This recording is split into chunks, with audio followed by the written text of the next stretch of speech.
Okay, welcome back to another episode of Third and 23. I'm your host, Alex, here to bring you another pick and prediction video for the CFP first round. It's my third video for the first round. We're talking James Madison visiting the Oregon Ducks in Eugene. It's going to be a 7:30 night game. By the way, if you haven't heard, it's supposed to rain during the day. By the time kickoff comes around, it might be raining. They say likely, but who knows?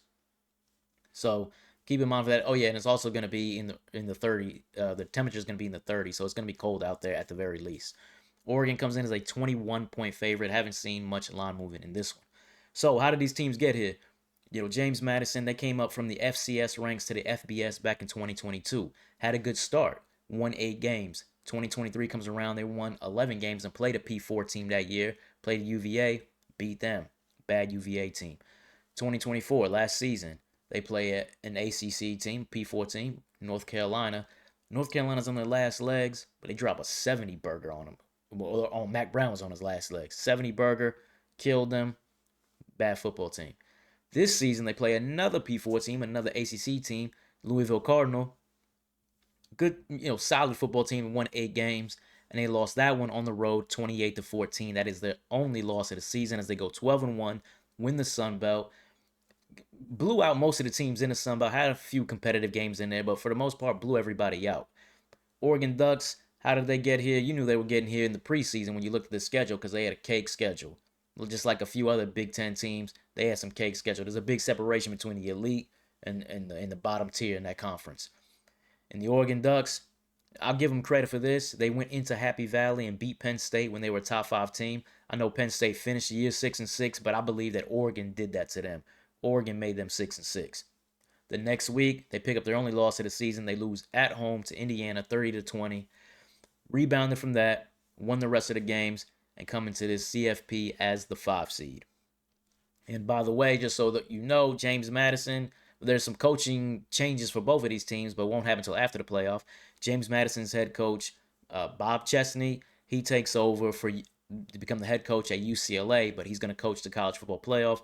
And Oregon's offensive coordinator, Will Stein, he's going to be the head coach for Kentucky, but he also is going to coach the college football playoff. So there's going to be no coaching chaos in this one. All right, let's go ahead and get into the matchups and see how these teams match up against each other.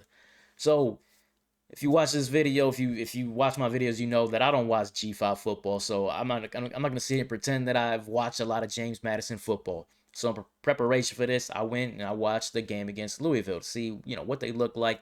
Does the box score and the metrics match up with what you're seeing on tape? So here's what we got as far as the metrics go.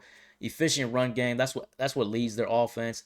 Sixth in the country in EPA per attempt, 17th in success rate. They're led by Wayne Knight, undersized running back, ran for 1,200 yards this season, 6.6 yards a carry. And then their quarterback, Alonzo Barnett, he also, dual threat, ran for 544, 4.7 a carry. So the run game, they got a good two-headed monster there with the QB and the running back running the football. Passing game, limited. Barnett, he's a sub 60% completion percentage passer. And then you saw it in that Louisville game. If you look at the box score, you say, man, 4.1 yards per attempt is horrible, right? 102 yards passing, and he was sacked 6 times. But you turn on the tape, you say, man, maybe there's reasons for that, right? No, there wasn't reasons for that. It's just he couldn't get it. He would look like he was seeing ghosts back there anytime on any third down when Louisville was bringing any kind of pressure or just bringing a 4-man rush. They couldn't block the guys. Like I said, he got sacked 6 times. 102 yards passing. And then one of the issues is their two top receivers for James Madison are two guys who transferred in from Richmond, right? So when you look at, you got to look at the matchup, right? Two Richmond wide receivers going against Brandon Finney, Theron Johnson, and then 5-star freshman corner Ophie at Oregon on what may be the best secondary in America, 8th in expected points, 3rd in success rate, 2nd in yards per attempt allowed. We're talking about a big mismatch. James Madison's passing against the Oregon Duck defense, or Oregon Duck secondary. And then one of the cons, though, I will say for Oregon, Oregon top to bottom is very good defensively. Their run defense, the only real weakness you can see is they don't always win at the line of scrimmage. Stuff rate is for 16.4%. That's 95th in the country. Success rate 49th at 44.4%. 44.4%. So you might say, okay, James Madison might be able to get something going on the ground. The game against Louisville, they had their backup quarterback run the ball 20 times for 80 yards. He's not really part of the offense anymore, so that's not going to look the same. The running back, the running backs in that game went 17 for 64. So, and when you watch it on tape, I mean, they couldn't get to the edge. They didn't have the speed to outrun the Louisville linebackers to the edge. So, James Madison to me looks every bit like a Sun Belt offense that you would expect against a P14. All right, let's go ahead and flip the matchup. Looking at James Madison's defense, now you got to give credit where credit is due. Their metrics are elite for James Madison. Allow 2.4 yards per carry, 76 yards rushing per game, second in America, fifth in success rate allowed. Then you go to pass defense, right? Their pass rush, second in pressure rate, 43.7%, fourth in sack rate, elite pass rush. Obviously, this is against Sun Belt teams. And then pass defense efficiency, second in success rate, fourth in expected points, ninth in yards per attempt allowed. So these guys look elite across the board. Watch the game against Louisville.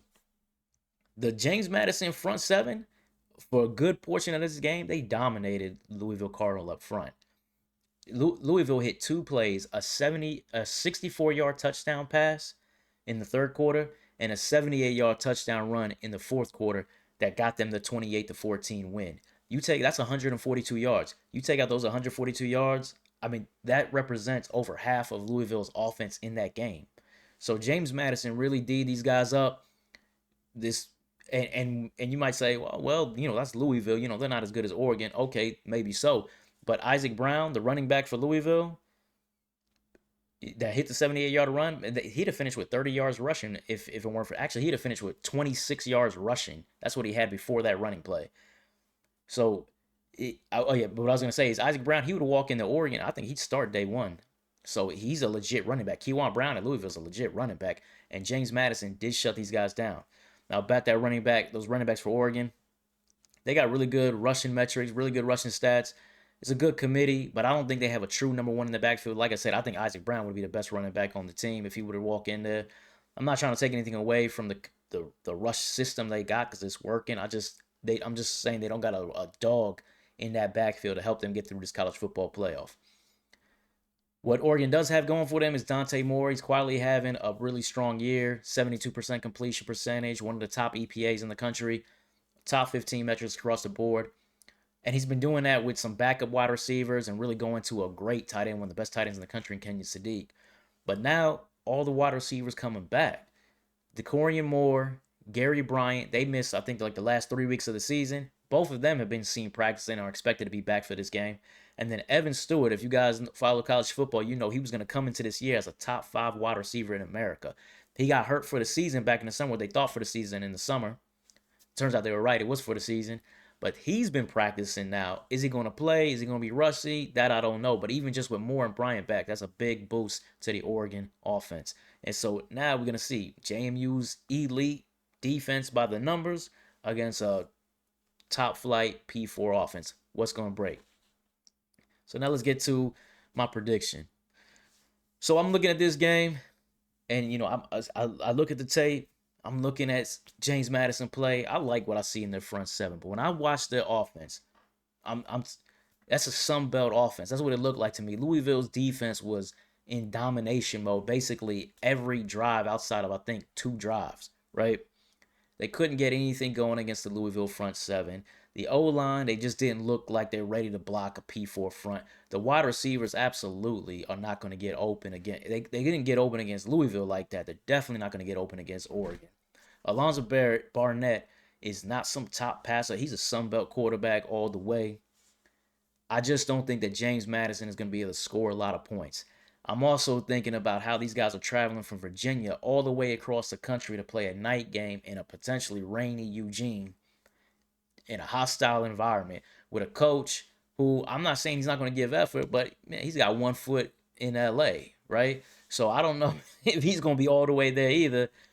I just don't think James Madison can score a lot. So now it's about, can you cover the 21? I look at this game and I look at as is in March Madness when you got the 2 seed playing the 15 seed, and the 15 seed is splashing threes in the first half, and they're keeping it close, and it's got people amped up. Oh, they're gonna pull off the upset, all this, all that. And then in the second half, the 2 seeds talent and athletic ability takes over, and they pull away. That's what I think is gonna happen in this game. as far, not just as far as the actual score of the game, but against the spread. I think that James Madison is going to be competitive against this 21-point spread. And then in the second half, you're going to see Oregon start to pull away and cover. Go ahead and give me the Ducks laying the 21. I don't think James Madison is going to be able to score many points in this game. I can't see him scoring more than 2 touchdowns in this one. So I had the Ducks laying the 21, going with my model in this one. So that wraps it up. If you like the content, please like, comment, subscribe, all of that, as you're going to see more pick and prediction videos coming forward. We got one more first round game in the CFP. We'll be doing Oklahoma, Alabama tomorrow. So look out for that, and take care.